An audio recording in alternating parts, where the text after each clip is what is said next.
বাবাজি ভাইরা আমার মায়েরা আমার নবী মুস্তাফা সাল্লাল্লাহু তাআলা আলাইহি ওয়াসাল্লাম এই কথা বলার পরে আমার নবীজি নিজের বাড়ির দিকে আসলে নিজের বাড়ির দিকে আসার পরে আমার মা ফাতেমা জোহরা রাদিয়াল্লাহু তাআলা আনহাকে দেখতে পাইলা আমার ফাতেমা আমার নবীজির সঙ্গে কথাবার্তা বলতেছে আমার নবীজি যেন শুয়ে আছে এমন অবস্থা একজন রাবী বাইরে থেকে বলতেছে কে আছো গো সালাম কানা দিয়েছে নবী আমার সালামের উত্তর দিলেন আর বলতেছে আমি বাইরে থেকে আমি একজন রাবী এসেছি আমি একজন বিদেশি এসেছি আপনার সঙ্গে দেখা করার জন্য নবীজি আমার বললে শোনো আমি এখন অসুস্থ আমি বিছানায় শুয়ে আছি আমার মা ফাতেমা রাদিয়াল্লাহু তাআলা আনহা উনি বললেন আজকে আপনি ফিরে যান আমার আব্বা যখন সুস্থ হবে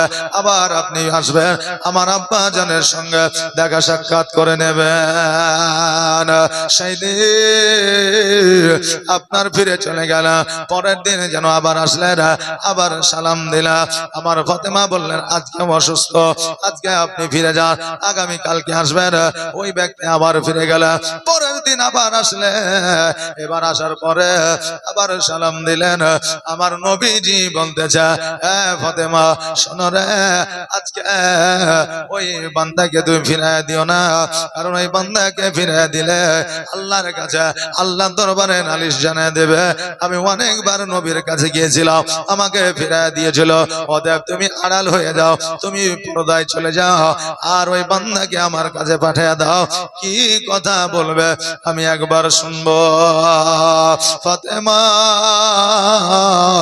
রাদিয়াল্লাহু তাআলা আনহা উনি যেন বাবা আড়াল হয়ে গেলেন আর এইদিকে ওই বান্দা আমার নবীর কাছে গেলেন সালাম দিলেন আর সালাম দেওয়ার পরে বললেন ইয়া রাসূলুল্লাহ ইয়া হাবিবাল্লাহ নবী গো আল্লাহ আপনাকে ডেকেছে আপনি যদি রাজি থাকেন আপনি আপনাকে আমি নিয়ে যাব আর যদি আপনি রাজি না থাকেন আপনাকে নিয়ে যাব না আল্লাহ পারমিশন আপনার কাছ থেকে নিতে বলেছে নবী আমার বলে শোনো ও ইসরাইল শোনো রে তুমি যখন বাইরে থেকে সালাম দিয়েছ আমি নবী জানতে পেরেছি বুঝতে পেরেছি তুমি ইসরাইল আলাইহিস সালাম আমার কাছে এসেছো আমাকে কিছু বলবে আমি সেটা বুঝতে পেরেছি কিন্তু আমার মা ফাতেমা বুঝতে পারে না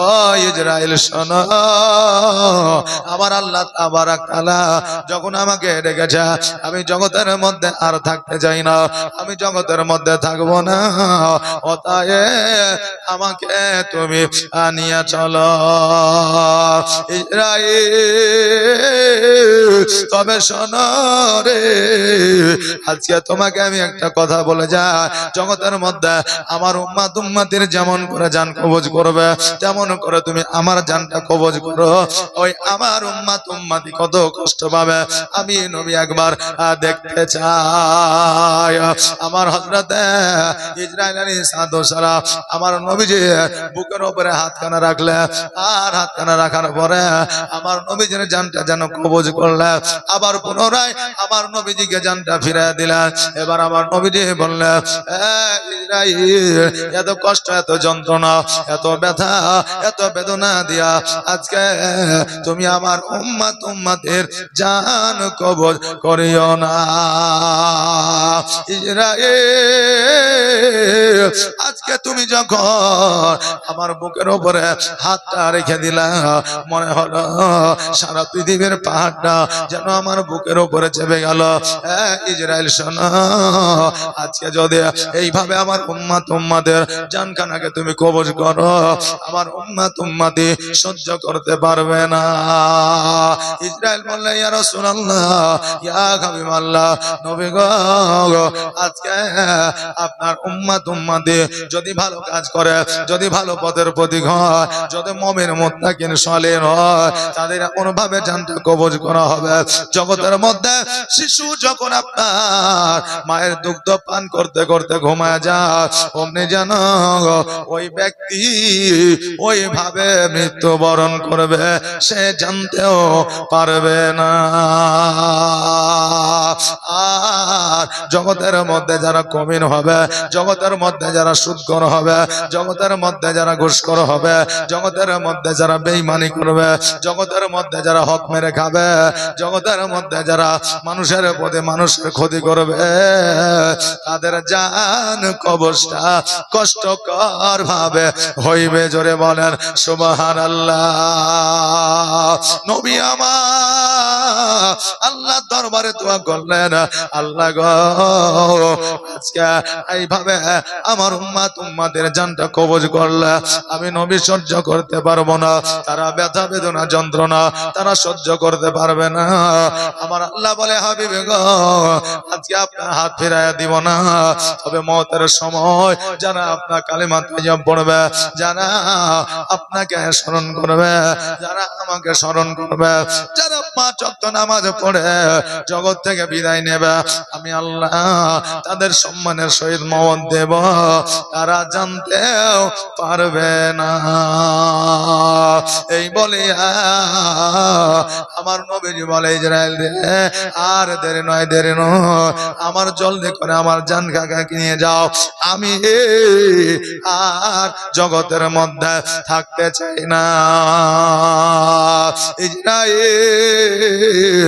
আমার নবীজির জান প্রাণখানাকে লইয়া তিনি ঊর্ধ্ব গমনে গেলে আল্লাহ তাবারাক তাআলাকে বলে আল্লাহ গো আজকে নবীজির জান ও প্রাণ নিয়ে এসেছি, আজকে নবীজির জান ও প্রাণখানাকে কোথায় রাখবো? আল্লাহ বলে শোনো রে, আমি বান্দা বান্দীদের জানকে ইল্লিন বা সিজ্জিনে রাখবো, কিন্তু নবীজির জানখানাকে প্রাণখানাকে সেই জায়গায় রাখবো না। তবে একটা কাজ করো, ওই জান্নাতে নিয়ে গিয়ে রেখে দাও। হযরতে ইসরাইল আলাইহিস সালাম বলে আল্লাহ গো আমার নবী যখন মেরাজে এসেছিল তখন জুতো পরিধান করে আজকে জান্নাতে প্রবেশ করেছিল। আজকে নবীজির জানখানা প্রাণখানাকে যদি জান্নাতের মধ্যে রাখা হয়, আজকে নবীজির অসম্মান করা হবে। আল্লাহ গো ওই জায়গায় হয়তো রাখা যাবে না। আমার আল্লাহ তাবারাক তাআলা বলে শোনো ও ইসরাইল, তবে আমার নবীর জানখানাকে যেই জায়গা থেকে নিয়ে এসেছো, আমার নবীজির জানখানাকে যেখান থেকে নিয়ে এসেছো ওই জায়গাতে পুনরায় তুমি ফিরাইয়া দাও, ওই জায়গাতে রেখে আসো, সব চাইতে সুরক্ষিত থাকবে। প্রাণ পাখি যাদের উড়ে গেল আবারও যদি পুনরায় তাদেরকে প্রাণ পাখি ফিরাইয়া দেওয়া হয়, তারা জিন্দা নাকি মুর্দা? তারা বাবা জিন্দা। আমার নবী মুস্তাফা সাল্লাল্লাহু তাআলা আলাইহি ওয়াসাল্লাম জিন্দা, এখনো সোনার মদিনায় উম্মতের জন্য কান্দে। কাল কিয়ামত পর্যন্ত আমার নবী উম্মতের জন্য কাঁদবে। জোরে বলেন সুবহানাল্লাহ। আহলে সুন্নাত ওয়াল জামাতের মতে আমার নবী জিন্দা, আমার নবী জিন্দা, আমার নবী জিন্দা। বাবাজি ভাইরা, ওই নবী মুস্তাফা সাল্লাল্লাহু তাআলা আলাইহি ওয়াসাল্লাম ইহ জগৎ ছেড়ে পর জগৎ গমন করলেন। নবী আমার জগৎ থেকে আড়াল হইলেন। সকল সাহাবীরা আমার নবীর জন্য যেন কেঁদে কেঁদে পাগল হয়ে গেলেন। আমার নবী মুস্তাফা সাল্লাল্লাহু তাআলা আলাইহি ওয়াসাল্লামের দাফন কাফনের ব্যবস্থা করলেন। তবে বাবা আমার নবীজিকে যখন কবরে নামাইতেছিল, হযরত আলী রাদিয়াল্লাহু তাআলা বর্ণনা দিয়েছেন আমার নবী মুস্তাফা সাল্লাল্লাহু তাআলা আলাইহি ওয়াসাল্লাম যেন মুখটাকে আপনার নড়াইতেছিল, কাফনটা যেন নড়তেছিল। আমি আলী যখন নবীজি আপনার মুখের কাছে আমার কানটা লাগাইলাম, আমি শুনতে পাইলাম নবী আমার ইয়া হাবলি উম্মতি উম্মতি যেন বলতেছে। জোরে বলেন সুবহানাল্লাহ। আমার জীবনের অন্তিম কালে আজরাইল আসিয়া সোনার জীবন যাবে রে লইয়া সোনার জীবন যাবে রে লইয়া জীবনের অন্তিম কালে আজরাইল আসিয়া সোনার জীবন যাবে রে লইয়া সোনার জীবন যাবে রে লইয়া এত যতনে যারে তুমি ঘরেতে রাখিলে যাহার লাগি এ দুঃখ কষ্ট কতই না সহিলে এত যতনে যারে তুমি ঘরেতে রাখিলে যাহার লাগি দুঃখ কষ্ট কতই না সহিলে আর আজ তোমারে ফাঁকি দিয়া আজ তোমারে ফাঁকি দিয়া গেল রে ওরিয়া সোনার জীবন যাবে রে লইয়া সোনার জীবন যাবে রে লইয়া জীবনের অন্তিম কালে আজরাইল আসিয়া সোনার জীবন যাবে রে লইয়া কবর তোমার এ মাটির ঘর মাটির বিছানি চতুর্দিকে মাটি তোমার বাঁশেরি ছাউনি কবর তোমার মাটির ঘর মাটির বিছানি চতুর্দিকে মাটি তোমার বাঁশেরি ছাউনি আর কেমন করে রহিবি রে ভাই কেমন করে রহিবি রে ভাই অন্ধকার কবরে সোনার জীবন যাবে রে লইয়া সোনার জীবন যাবে রে লইয়া জীবনের অন্তিম কালে আজরাইল আসিয়া সোনার জীবন যাবে রে লইয়া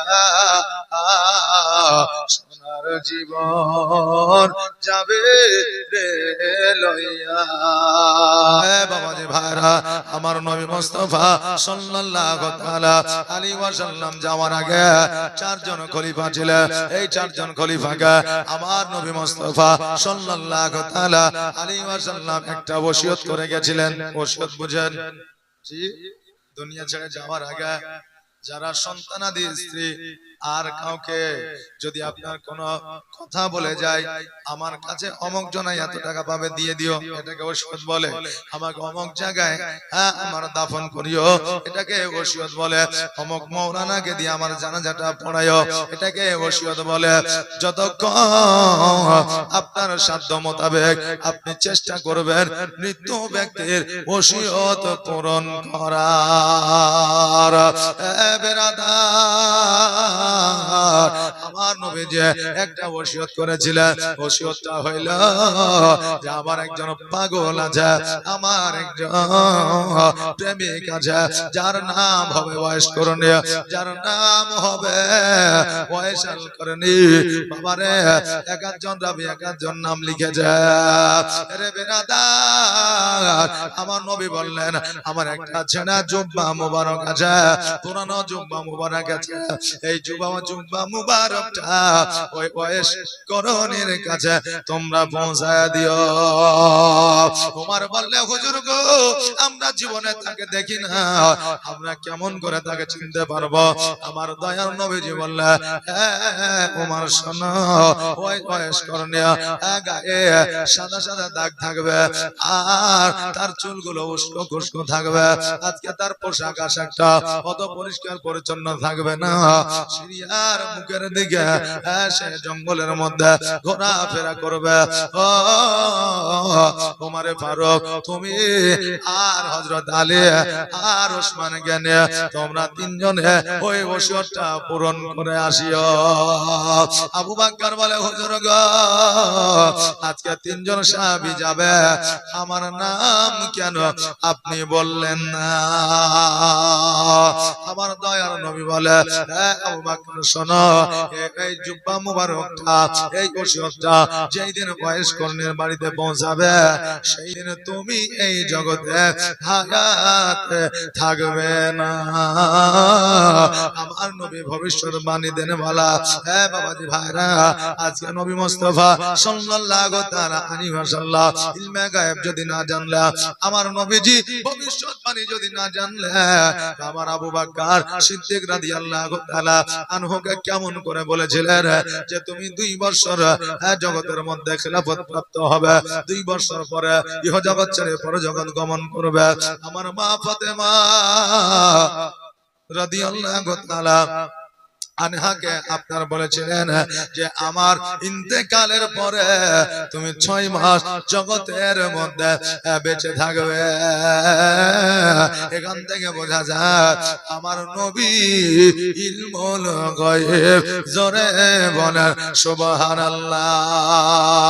বাবাজি ভাইরা, আমার মায়েরা, আমার নবী মুস্তাফা সাল্লাল্লাহু তাআলা আলাইহি ওয়াসাল্লাম যখন এই কথা বললেন, বাবারে আমার হযরতে আবু বকর সিদ্দিক রাদিয়াল্লাহু তাআলা আনহু 2 চোখের পানি ছেড়ে দিয়ে বললেন ইয়া রাসূলুল্লাহ, ইয়া হাবিবাল্লাহ, নবী গো আপনার ওসিয়ত পূরণ করার কপাল নসিবটা আমার হইল না।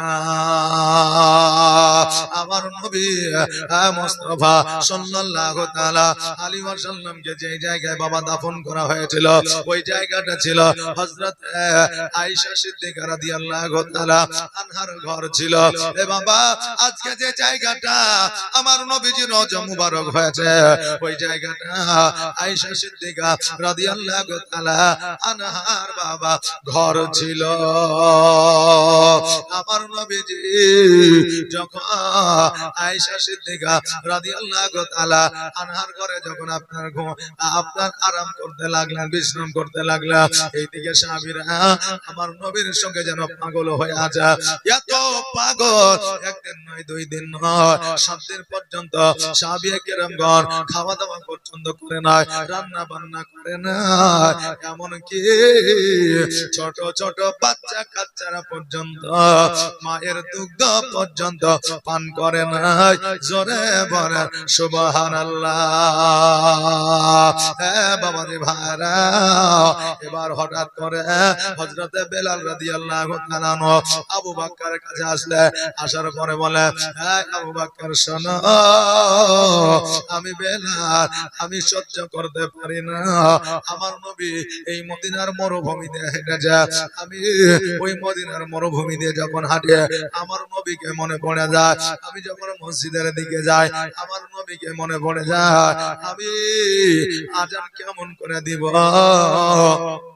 আমি আজান এই জন্য দিই না যে আমার নবীর কথা মনে পড়ে যায়, আমার দ্বারা আজান দেওয়া সম্ভব হবে না। শুধু আজান দেওয়া বলে নয়, আজকে আমি আর মদিনায় থাকবো না, কেননা আজকে মদিনায় থাকলে আজকে শুধু নবীর কথা মনে পড়ে আর আমার বুকটা যেন ফেটে যায়। আবু বকর বলে, শোনো রে, আজকে এই জায়গাতে আমার নবী চলাফেরা করেছে, আজকে মদিনাটা হলো সোনার দেশ, আজকে মদিনা ছেড়ে দিয়ে কোথায় যাইবা? বেলাল বলে, আবু বকর আজকে শোনো, তোমরা হয়তো আজকে মদিনার বুকে থাকিয়া নবীকে স্মরণ করে নবীর স্মৃতিগুলো বুকে রাখিয়া হয়তো চলাফেরা করতে পারছো, কিন্তু আমি বেলাল আমার দ্বারা যেন সম্ভব হয় না। ওই বেলাল আবু বকর সিদ্দিক রাদিয়াল্লাহু তাআলা আনহুকে এই কথা বলিয়া যেন বাবা মিশরের বড় জঙ্গলের দিকে যেন আপনার রওনা হয়ে গেল। এইদিকে ইমাম হাসান ও হোসাইন চিন্তা করে, আল্লাহ গো, আমার নবী রোজা দিয়ে গেছে, আজান দিয়ে গেছে, নামাজ দিয়ে গেছে, আজকে আমার নবীর সাহাবীগণ আজকে নামাজ বন্ধ করে দিয়েছে, আজকে বেলাল আজান দেওয়া বন্ধ করে দিয়েছে, আজকে রোজা বন্ধ করে দিয়েছে। এইভাবে যদি রোজা আর নামাজ বন্ধ করে দেয়, এমন একটা সময় আসবে যেই সময় মানুষ নামাজ পড়বে না, মানুষ আর আল্লাহর ইবাদত বান্দাই করবে না। অতএব যেমন করে হোক আবার পুনরায় মসজিদে আজান দিতে হবে, আর মসজিদে আজান দিলে আবার নবীর সাহাবীগণ আসবে, আর আমার নবীর সাহাবীগণ আসলে মানুষ আবার পুনরায় নামাজ পড়বে। তবে যাকে তাকে দিয়া আজান দেওয়ালে সাহাবীরা আসবে না, ওই বেলালকে দিয়া আবার পুনরায় আজান দেওয়াতে হবে। এবার ইমাম হাসান ও হোসাইন রাদিয়াল্লাহু তাআলা আনহু যেন বাবা আমার বেলালকে খুঁজতে আরম্ভ করলেন। সারা মদিনার মধ্যে যখন বেলালকে পাইল না, এবার হযরত আবু বকর সিদ্দিক রাদিয়াল্লাহু তাআলা আনহু উনি বাবা প্রথম খলিফা, উনাকে জিজ্ঞাসা করছে, ওগো হুজুর,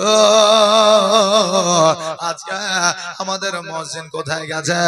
আজান দেয় না, আর আজান না দিলে কেউ নামাজ পড়তে যাবে না। আবু বকর বলে, শোনো রে ইমাম হাসান হোসাইন, আজকে নবীর প্রেমে নবীর মহব্বতে বেলাল আজকে মদিনা ছেড়ে মিশরের জঙ্গলের দিকে রওনা হয়ে গেছে। এবার হোসাইন হাসানকে বলতেছে, ভাই গো, চলো চলো আমরা বেলালকে নিয়ে আসি, বেলালকে যতক্ষণ পর্যন্ত না নিয়ে আসবো, আজান দিতে না বলবো, ততক্ষণ পর্যন্ত এই মসজিদে নামাজের জন্য কেউ আসবে না। আমার ইমাম হাসান ও হোসাইন রাদিয়াল্লাহু তাআলা আনহু বেলালকে খুঁজতে বার হয়ে গেলেন। এবার বন জঙ্গল দিয়া খুঁজতে খুঁজতে যেন চলে যাচ্ছে, হঠাৎ করে একটা কালিমার আওয়াজ যেন কানে ভেসে আসে, লা ইলাহা ইল্লাল্লাহু মুহাম্মাদুর রাসূলুল্লাহ সাল্লাল্লাহু তাআলা আলাইহি ওয়াসাল্লাম আওয়াজ আসছে। হোসাইন বলে, ভাই হাসান গো, আজকে যে কালিমার আওয়াজটা ভেসে আসে, এটা অন্য কারো কণ্ঠ নয়, এই কণ্ঠটাই হলো হযরত বেলালের, এই কণ্ঠটা হযরত বেলালের। আর বেলালকে খোঁজাখুঁজি করতে হবে না। এবার বাবাজি ভাইরা ইমাম হাসান ও হোসাইন রাদিয়াল্লাহু তাআলা আনহু জঙ্গলের মধ্যে চলে গেলে, যাওয়ার পরে দেখছে ওইটা বেলাল বসে আছে, দুই চোখের পানি ছেড়ে দিয়ে আমার নবীর কালেমা পড়তে আছে। হোসাইন দুই চোখের পানি ছেড়ে দিয়ে বলে, বেলাল তুমি নবীকে মহব্বত করো, আমরাও নবীকে মহব্বত করে, তবে আমার নবী যেই কথা বলে গেছে, আমার নবী যেই পথ দেখিয়ে গেছে, ওই পথের প্রতীক হইতে হবে। নবীর প্রেমে পাগল হয়ে যাইয়া, নবীর সঙ্গে পাগল হয়ে যাইয়া সব ইবাদত বান্দেগি ছেড়ে দিলে হবে না। বেলাল চলো চলো আবার পুনরায় মদিনাতে চলো, তুমি আজান দেবে, আর তুমি আজান দিলে আবার পুনরায় সাহাবীরা নামাজ পড়তে আসবে, আমার নবী যে পথটা দিয়েছে সেই পথটাকে আঁকড়ে ধরবে। বেলাল বলে হুসাইন আমার মনে হয় আর আজান দেওয়া হবে না, এই জন্য আজান দেওয়া হবে না। আজান দিতে গেলে আমার নবীকে আমি দেখতে পাবো না, আর আমার নবীকে যদি আমি দেখতে না পাই তবে আমার দ্বারা আজান হবে না। হোসেন বলল বেলাল আজকে তুমি কার সম্মুখে এই রকম কথা বলতেছ? তুমি কি খোঁজ খবর নিয়েছ? আজকে আমার নবীর কথা কি তোমার মনে না? আজকে আমার নবী মুস্তাফা বলে গিয়েছে যারা নবীকে ভালোবাসবে তারা যেন ইমাম হাসান হোসেনকে ভালোবাসে, যারা নবীকে ভালোবাসবে তারা যেন আওলাদে রাসূলকে ভালোবাসে, যারা ইমাম হাসান হোসেনকে ভালোবাসলো তারা যেন আমাকে ভালোবাসলো, যারা আওলাদে রাসূলকে ভালোবাসলো তারা যেন আমাকে ভালোবাসলো। বেলাল এই কথাটাকে তুমি শোনো না? বেলাল বলল শুনেছি, কিন্তু আমি যে আজান দিতে পারবো না এটাও আমি বুঝতে পারছি।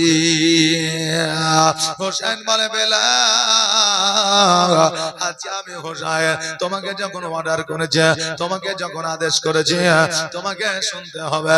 ও বেলাল আর দেরি নয়, দেরি নয়, জলদি করে তুমি মদিনার পথে রওনা হয়ে যাও। হোসেনের কথা আমার বেলাল অমান্য করতে পারলেন না, এই জন্য অমান্য করতে পারলেন না কারণ আমার নবী নিজেই বলে দিয়েছে হোসেনের কথা যারা অমান্য করবে আমি নবী আমাকে তারা অমান্য করবে। জোরে বলেন সুবহানাল্লাহ। এ বাবাজি ভাইরা আমার বেলাল রাদিয়াল্লাহু তাআলা আনহু হোসেন আর হাসানের সঙ্গে যেন চলতে আরম্ভ করলেন। এবার মদিনার মধ্যে পৌঁছে গেলেন। বেলাল ওযু বানাইলেন, ওযু বানানোর পরে মিম্বারের উপরে উঠে গেল। এখন বেরাদার মসজিদে মাইকের অভাব না, চারদিকে চারটা মায়ে আজান হয়, কিন্তু মুসল্লি মসজিদে হয় না। আজান প্রত্যেকের ঘরে ঘরে পৌঁছায়া যায়। এখন আজান সবার ঘরে পৌঁছায়, কিন্তু মুসল্লি মসজিদে পৌঁছায় না। আগের আজান সবার ঘরে পৌঁছাতো না, কিন্তু সবার ঘর থেকে মুসল্লি মসজিদে পৌঁছায়া যাইতো। জোরে বলেন সুবহানাল্লাহ। বাবাজি ভাইরা আজকে আমাদের কম্পিটিশন না, আজকে আমাদের রোজার কম্পিটিশন না, আজকে আমাদের বর্তমানে আজানের কম্পিটিশন আছে। এই মসজিদে দুইটা মাইক লাগিয়েছে, চল আমরা আমাদের মসজিদে চারটা মাইক লাগাবো। অনেক জায়গা আছে না নাই, চারটা মাইক লাগাবো। কম্পিটিশন আজানে হয়, নামাজে হয় না। এই কম্পিটিশন তারাই করে যারা নামাজ পড়ে না। আবার অনেক মুসল্লি আছে মসজিদের আজান তার বাড়িতে যদি না পৌঁছায় ও বলে আমি কি মসজিদে চাঁদা দিই না, আমার বাড়ির দিকে কেন মাইকের আওয়াজ আসে না? খবরদার মাইকটা আমার বাড়ির দিকে ঘুরে দিবে, আজান শুনবে কিন্তু নামাজ পড়তে যাবে না। বাবা রে, আগের যুগে মিম্বারের উপরে উঠিয়া উঁচু জায়গায় আজান দেওয়া হতো, কারণ তখন বর্তমানের মতো মাইক ছিল না, মাইক্রোফোন ছিল না, লাউড স্পিকার ছিল না। এই জন্য মিম্বারের উপরে উঠিয়া আজান দেওয়া হতো। আমার বেলা ওযু বানাইয়া মিম্বারের উপরে উঠিয়া আজান শুরু করলে আল্লাহু আকবার, আল্লাহু আকবার, আল্লাহু আকবার, আল্লাহু আকবার। আজান দেওয়া বাবা শুরু করে দিলাম। আমার বেলা যখন আশহাদু আন্না মুহাম্মাদার রাসূলুল্লাহ বলেছে অমনি যেন অজ্ঞান হয়ে আমার বেলাল পড়ে গেছে। সঙ্গে সঙ্গে হোসাইন লটাই করে পানি নিয়া আমার বেলালের মুখে ছিটালেন। আর বেলাল কাঁদিয়া কাঁদিয়া যেন আপনার জ্ঞানটা ফিরল, চোখের পাতাটা খুলে যায়। বেলাল বলে হোসাইন আমার দ্বারা আজান দেওয়া সম্ভব হবে না, আমি হয়তো হয়তো আজান আর দিতে পারবো না।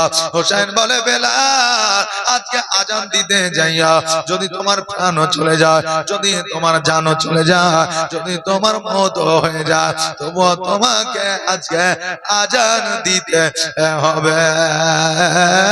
তুমি যতক্ষণ আজান না দেবে ততক্ষণ পর্যন্ত আমার নবীর সাহাবীরা নামাজ পড়ার জন্য আসবে না।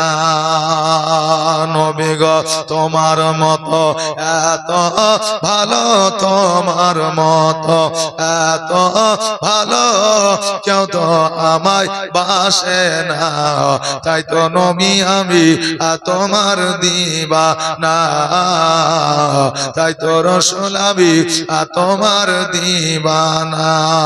তোমার মতো এত ভালো, তোমার মতো এত ভালো কেউ তো আমায় বাসে না, তাই তো নবী আমি তোমার দিবানা, তাই তো রাসূল আমি তোমার দিবানা।